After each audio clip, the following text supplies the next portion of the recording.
생존 우선순위 서바이벌 프라이어리티 2025년 10월 3일 개천절입니다. 1.25 배속을 보시기 바라고요. 구독, 좋아요도 부탁드리겠습니다. 오늘의 편집 내용입니다.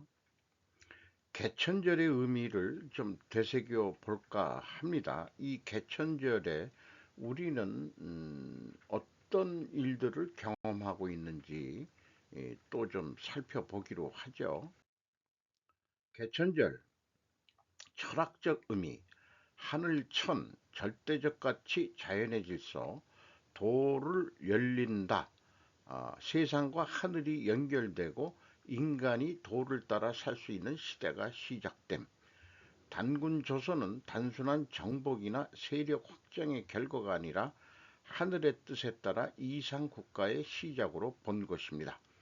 개천절의 현대적 의미, 민족 정체성과 자긍심을 되새기는 날민족의 시원, 어, 날민족이 아니고 되새기는 날이고 민족의 시원이고 국가의 시작을 되새김. 단구 신화 속 하늘 뜻에 따른 공동체 정신 홍익 인간이념을 되돌아보는 시간. 그리고 이런 거를 하다 보니까 이런 거에 주기도문이 생각이 나네요. 하늘의 뜻이 이 땅에 이루어지게 하소서 하고 어, 뭐 우리나라의 그 홍익인간 정신이라든지 그 하늘의 뜻이 이 지상의 그 뜻과 연결이 된다는 것은 결국 같은 얘기가 아닌가 이렇게 생각합니다. 챗 DPT에서 그 이렇게 그 알아본 내용이 되겠습니다. 이런 그 이 엄숙하고 그참 정숙해야 될 그런 날에 우리는 이런 상황 속에 있는 거죠. 대통령 국격 이미지 훼손을 이유로 부처의 반중 집회 근절 명령. 이효진 KST에서 보도한 내용입니다. 외교부 에이펙을 앞두고 반중 시위 진압의 분주. 이재명 대통령은 요거 KST는 코리아 타임즈가 되겠습니다. 목요일 서울에서 열린 반중 집회에 대해 시위가 인종차별적 혐오 발언으로 국가 이미지를 훼손하고 있다며 단속을 명령했습니다. 우리는 국익을 해치고 우리나라의 이미지를 훼손하는 이러한 자멸행위를 완전히 근절해야 합니다.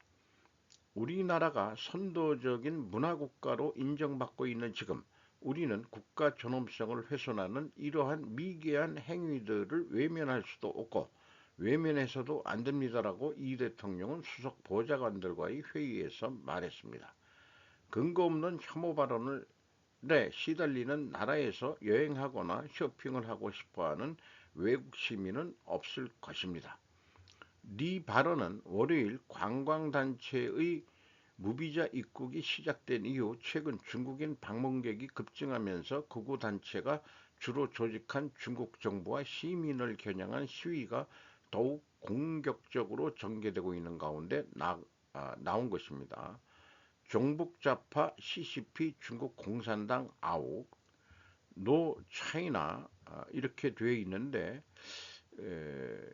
중국을 얘기하고 공산당을 얘기하지 중국인을 얘기하는 것 같지는 않은데 말이죠.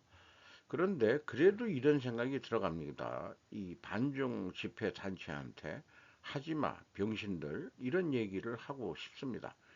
반중이든 협정 시위든 IQ 두 자리 숫자 애들의 짓거리다. 왜냐? 조금 더 지혜롭다면은 이렇게 분란이 일어나는 방식으로는 일반 국민들한테 오히려 반중 집회하는 애들이 혐오감을 얻게 될 것이라고 보기 때문에 그렇습니다. 그래서 대갈박이가 나쁜 놈들이다 이렇게 보는데 젊은 세대라고 돼 있는 것 같기도 하고요. 10월 3일 개천절에 이런 뉴스가 국격을 지키는 것이냐? 무비자 입국 중국 간첩에 의구심은 하면 안 되나? 그럼에도 불구하고 이런 생각도 해볼 수 있는 거죠. 이 대통령 현중 시위에 저질적 국격 훼손 자유행위 추방해야 YTN에서 10월 2일 저녁 7시 23분에 보도했네요.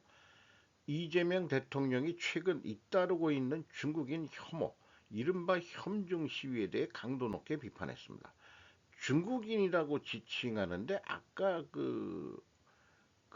피켓이나 이런 거에는 중국인을 얘기하는 게 아닌데 차이나면은 국가하고 중국인하고 저는 식별해야 된다고 봅니다. 국익과 국가 이미지를 훼손하는 자해 행위라며 특단의 대책 마련을 주문했습니다. 지난달 29일부터 내년 6월까지 한시적으로 시행되는 중국인 무비자 입국과 맞불려 최근에 범죄자들이 대거 몰려온다는 가짜 뉴스까지 확산되고 있습니다.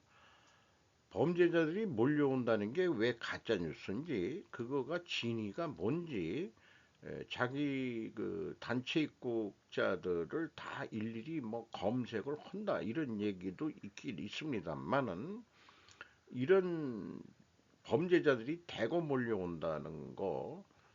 그런데 그런 게 없다 그러면은 드라마 뭐 이런 걸 보면은 중국 조선족이나 뭐 이런 거에 깡패 새끼들 들어오고 뭐 그런 영화도, 강릉이라는 영화도 이렇게 봤는데 조선족이 나중에 강릉 본토배기한테 죽죠. 이런 것도 있고, 어쨌든 그런 영화가 왜 나왔겠느냐, 제 얘기는 그런 얘기입니다. 중국인 관광이 내수 진작에 도움이 되는 데다 엄청난 수출 효과도 있어 환영을 해도 모자랄 판에 행패를 부리면 되겠느냐고 비판했습니다. 뉴스를 통해 일본의 혐한 시위를 보면 어떤 느낌이 들었는지 역지사지해 보라며 우리가 그런 느낌을 주는 거라고 지적했습니다. 이재명 대통령 정말 문화적이지 못한, 정말 저질적인 그런 국격을 훼손하는 그런 행위들을 경코 방치하거나 또 해서도 안 되겠습니다. 이 대통령은 해외 관광객 안전을 위협하는 선동행위를 철저히 단속하고 혐오 근절을 위한 특단 대책도 마련하라고 관계부처에 지시했습니다. 뭐 외국인이라고 하지만은 중국인들을 보호하기 위한 게 빤한 얘기 아니겠습니까? 여기에 이걸 논리적으로 한번 표현을 해보죠. 만약에 현미 시위가 발생한다면 반대로 생각해 봐요. 이것도 저질적 국교 훼손 비판을 해야 될 것입니다. 왜냐하면은 이재명 대통령이 친미 종미주의자이기 때문이죠. 따라서 지금 이렇게 저질적 국격 훼손 자외행위라고 얘기하는 것은, 이를 반대로 생각하면은 이재명 대통령은 종중 좌파 본색이다라고 얘기할 수 있을 것입니다. 어, 현미 시위가 한번 일어났으면 좋겠어요. 그때도 저질적 국교훼손 비판을 해야 될 겁니다. 형평성이 있으려면은. 단독 싱하이밍 반중 극우 세력 단속하라. 한 정부의 직접 경고. 베이징 이벌천 특파원이 2025년 7월 31일 날 보도했던 거를 저도 취급했었는데 이걸 다시 가져왔습니다. 일개 중국의 저기 대사관 했던, 이거 새끼라고 합시다. 새끼가 대통령한테 명령을 한 꼴이 되는 거죠. 중국이 이재명 정부를 향해 반중 여론 통제를 요구하는 메시지를 보낸 것으로 해석된다. 싱하이밍은 25차 한중 고위 지도자 포럼의 정치 외교 세션에서 한국의 반중 여론을 극우 세력이 조성하고 있다고 규정하며 이들을 정부가 단속해야 된다고 말했던 것인데, 중국의 명령에 지금 매우 충실하는 똘마니 짓들을 지금 하고 있는 거라고도 표현해 볼 수 있겠습니다. 관영 매체까지 나서서 한 총리 필요시 반중 집회 강력 제재하라. 허운 동포투데이에서 9월 19일 날 얘기를 했던 거로 찾았습니다. 중국 관영 매체 황구시보가 한국 내 반중 집회를 문제 삼으며 한국 정부의 강경 대응 방침을 비중 있게 전했다. 한국15는 19일 연합뉴스 보도를 인용해 김민석 국무총리가 최근 긴급 지시를 내렸다고 보도했다. 김 총리는 필요하다면 일부 반중 집회에 대해 강력한 조치를 취하라고 지시한 것으로 알려졌다. 주한 중국 대사관도 내일 반중 시위 민심 결코 얻을 수 없어 신영철 기자가 한겨레에서 10월 2일 날 보도한 뉴스의 제목만 인용을 했습니다. 뭐 친중 뭐 이런 걸 떠나서 그 어떤 그 중국인 자체를 혐오하는 그런 발언들은 바람직하지가 않겠죠. 조금 더 성숙한 집회를 할 수 있는 수준은 안 되는지 참 안타깝습니다. 그래서 민주의 그 김태년이라는 친구가 혐오 집회 금지법까지 발의하는 완전 그 딸랑딸랑 거리는 것까지 발의했네요. 혐중 집회 심각한 무리. KBS 뉴스에서 10월 2일 9시 28분에 보도한 내용입니다. 더불어민주당 김태년 의원이 특정 국가와 인종을 혐오하는 집회를 금지하는 집회시위법 개정안을 대표 발의했습니다. 개정안은 인종 국가 장애 여부를 비롯한 특정 집단을 차별하고 혐오하는 집회 주최를 금지하고 타인의 인격권을 심각하게 침해하는 모욕을 집회에 제한 대상에 추가했습니다. 김 의원은 최근 급속도로 늘어나고 있는 차별 및 혐오 조장 시위로 인한 사회적 갈등과 불안을 해소하기 위한 취지로 개정안을 발의했다고 밝혔습니다. 특히 최근 확산하는 중국인 혐오 집회에 대해 극우 세력의 부정선거 음모론으로부터 시작돼 사회 각지에서 심각한 물의를 일으키고 있다는 점에서 과거보다 심각하다며 최근 중국인의 무비자 입국이 시행되면서 혐중 시위는 더욱 거세지고 있다고 지적했습니다. 어, 요 친구는 제가 좀 개인적으로 알았던 친구예요. 그 이름이 지금 생각이 안 나는데, 요게 김특년이 모양인데, 성북구청장 했던 친구죠. 이제 날이 갈수록 인상이 좀 인상 쓰는 얼굴들이 많아지네. 옛날에 참 얼굴이 이뻤었는데, 구청장 할 때까지만 해도. 반중이나 혐중 시위를 하는 자들은 중국 공산당 CCP를 겨냥해야지 중국인 자체를 겨냥해서는 안 된다. 그리고 시위 자체로 사회를 혼란으로 몰아가려 한다. 혐오 집회 금지법은 균형과 형평을 벗어난 것이라고 저는 생각을 합니다. 그래서 어저께 국군의 날 소개한 거하고 이게 뭔가 또 맥락이 뭔가는 정신적으로 같다라고 생각이 들어서 이런 또 충분조건 논리표를 작성을 해봤습니다. 어, 국군의 날 그 기념사에서 이재명 대통령은 세계 분쟁이 발발한다면은 이제 각자 도생의 시대가 되고 있다. 왜냐하면은 그 누군가가 갈등과 대립을 조장하고 있기 때문이다라고 정리를 해볼 수 있겠습니다. 그래서 각자 도생의 시대가 되니까 자주 국방을 주장하는 표현을 했었죠. 저는 여기에 자주 국방도 하긴 해야 되지만 동맹 국방을 겸비해야 더 안전한 거 아니냐. 어, 각자 도생의 시대라고 하지만은 동맹을 맺는다는 것은 각자 도생의 시대에서도 동맹은 맺을 수 있는 길을 찾아야 되지 않겠냐 이런 얘기인데요. 10월 1일 날 이런 표현 다시 가져왔습니다. 세계 각지에서 협력과 공동 번영의 동력은 약해지고 갈등과 대립이 격화되는 각자 도생의 시대로 진입하고 있다. 이렇게 얘기해서 자주국방론하고의 논리적인 연결을 시도했는데 그 논리는 매우 미약하다고 저는 보는 거죠. 갈등과 대립을 조장하는 세력은 과연 누구인가? 전 세계적으로 아니면 국내에서 자주국방 주장과 혐오 시위 금지법은 다른 것 같으면서도 맥락은 연결되어 있다. 말은 자주국방을 말하면서 친중, 종중의 동맹국방이나 마찬가지 아니냐. 이것이 좌파 본색일 것이다. 좌파는 혐오 시위를 하지 말라는 얘기도 된다. 다르게 얘기하면 따라서 과거 반미 시위를 했던 세력은 배신감을 느낄까? 이제 이게 되면은 반미 시위도 못한다는 거죠. 반미 시위 경우 표현의 자유를 표방하는 민주주의 국가의 미 대사관이 중국 대사관처럼 항의를 했었더냐, 안 하지 않았느냐, 그런 얘기를 좀 생각을 해봐야 될 것 같습니다. 그러니까 한마디로 중국 아새끼들이 건방지다라고 얘기할 수밖에 없는 거다 이거죠.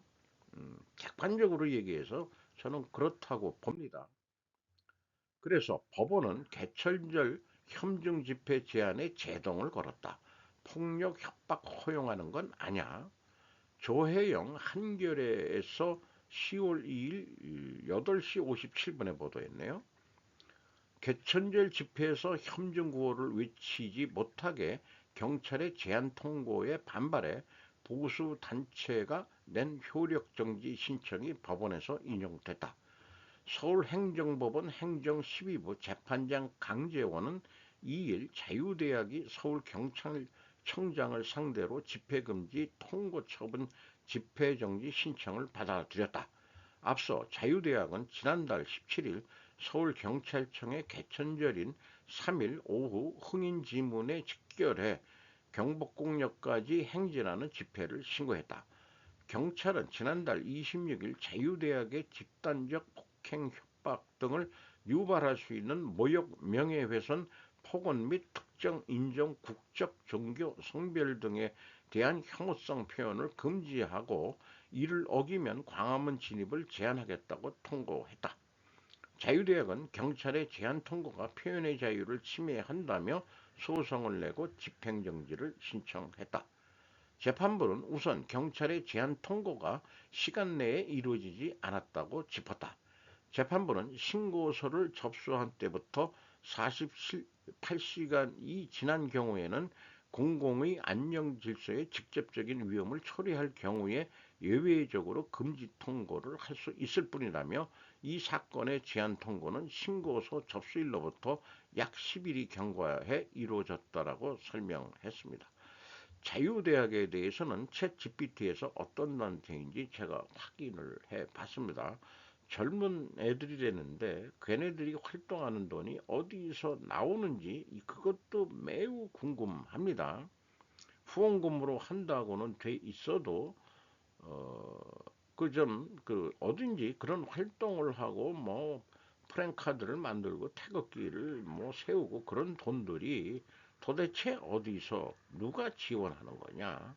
이런 거 좀 밝혀져야 되지 않겠냐? 물론 좌파들의 돈도 어디서 나오는지 뭐 잘 모르겠습니다만은 면직 다음날 체포된 이진숙 이가 시켰나 청정래가 시켰나 김도연, 한용원, 유희곤 세 기자가 무려 달라붙어가지고 조선일보에서 10월 2일 21시 55분에 보도했습니다. 대통령실 경찰 소환 불응했다고 들어. 야, 이 대통령도 5차례 검찰 소환 불응하지 않았냐? 경찰이 2일 이진숙 전 방송통신위원장을 자택 인근에서 체포했다. 지난 1일 더불어민주당이 국회에서 강행 처리한 방송미디어통신위원회 설치법이 국회에서 공포돼 자동 명직된 지 하루 만이다. 서울 영등포 경찰서는 이날 오후 4시쯤 서울 강남구 대치동 이 전 위원장의 자택 지하 주차장에서 법원이 발부한 체포영장을 집행했다. 경찰은 이 전 위원장이 지난달 27일 오후 2시로 예정했던 출석 요구에 응하지 않았다며 체포영장을 시청한 것으로 알려졌다. 경찰 관계자는 6번에 걸쳐 서면으로 출석 요구서를 발송했지만 불응해 법원에서 체포영장을 발부받고 체포했다고 했다. 경찰은 이 전 위원장을 경찰서로 데려가면서 수갑을 채웠다. 그는 작년 7월 30일 방송통신위원장에 취임한 뒤 이틀 만에 더불어민주당에서 탄핵소추돼 직무가 정지됐었다. 이후 직무정지 상태이던 작년 9월 우파 성향 유튜브에 출연해 한 발언이 공무원의 정치 중립 의무를 위반했다며 민주당 등이 경찰에 고발한 것이다. 이렇게 소개를 하고 있네요. 똑같은 무탄소 전기인데 재생에너지 떠받치느라 등골휘는 원전. 김리안 기자가 한국경제에서 10월 1일 날 보도했습니다. 이게 뭔 얘기인가 읽어봤습니다. 빨간 글씨만 제가 좀 인용을 하겠습니다. 봄, 가을철에 남아도는 태양광 발전량을 한손이 운영하는 양수발전에 저장해야 하기 때문으로 분석하고 있다. 그 탄소 배출권 매입 규모, 상부 저수지로 물을 끌어올리는 펌핑 과정에서 전력이 소모되는데 태양광 발전 확대에 따라 이러한 전력 사용이 크게 늘어났다는 설명이다. 어, 강승규 의원은 청정에너지라 홍보되는 태양광은 산을 훼손하고 각종 환경 부담금과 규제를 나설 뿐 아니라 남는 전력을 처리하는 비용마저 원전 공기업에 전가하고 있다고 지적했다. 이런 얘기가 되겠네요. 그래서 이런 개선 의견을 낸 게 있습니다. 이상준 서울과학기술대 에너지정책과학과 교수는 이는 탄소 배출권 거래제도 선진국인 유럽에서도 하지 않는 이중 규제라며 한손뿐만 아니라 반도체 등 각종 산업의 전기 소비자들에 대해서는 탄소 배출권을 할당할 게 아니라 2021년 전기요금 항목으로 신설된 기후 환경 요금에 반영하면 될 일이다. 뭐 이렇게 얘기를 좀 하고 있네요.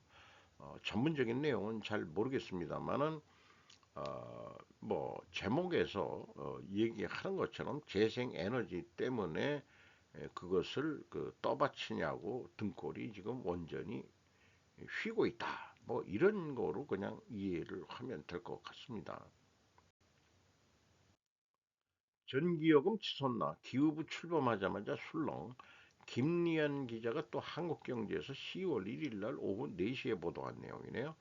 발전소도 75.2% 탄소 감축해야 기후 환경 에너지부로 재편된 환경부 데블스 어드버킷 품으며 급발진 우려. 기후 에너지 환경부가 2035년 국가 온실가스 감축 목표 NDC에서 발전 전환 부분에 대해 75.2%의 감축 부담을 지우려 하는 것으로 확인됐다.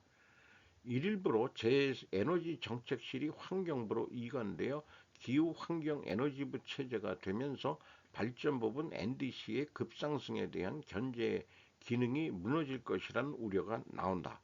발전업계에 대한 NDC가 급격히 상향되면 전기요금 상승이 불가피하다. 정부는 올해 11월 브라질에서 열리는 유엔 기후 변화 협약 당사국 총회 COP 전까지 2035년 NDC를 제출해야 한다. 기술작업반은 올해 초 2035년 NDC 목표에 대해 2018년 배출량 대비 산업 부분 20%, 발전 부분 63%를 줄이도록 설정한 초안을 기후부에 보고했던 것으로 전해졌다.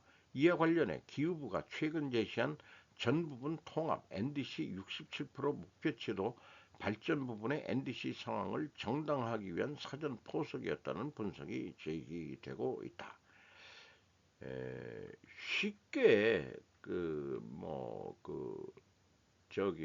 유엔 뭐 기후 협약 이런 거에 하기 위해서 발전 회사들한테 감축 목표랑 그거를 떼냉기는 것 같습니다. 청정 에너지이기도 합니다만은 온전 쪽은 욤키프로이 날에 영국 회당에서 발생한 자동차 및 칼 공격으로 2명이 사망하고 3명이 부상했습니다.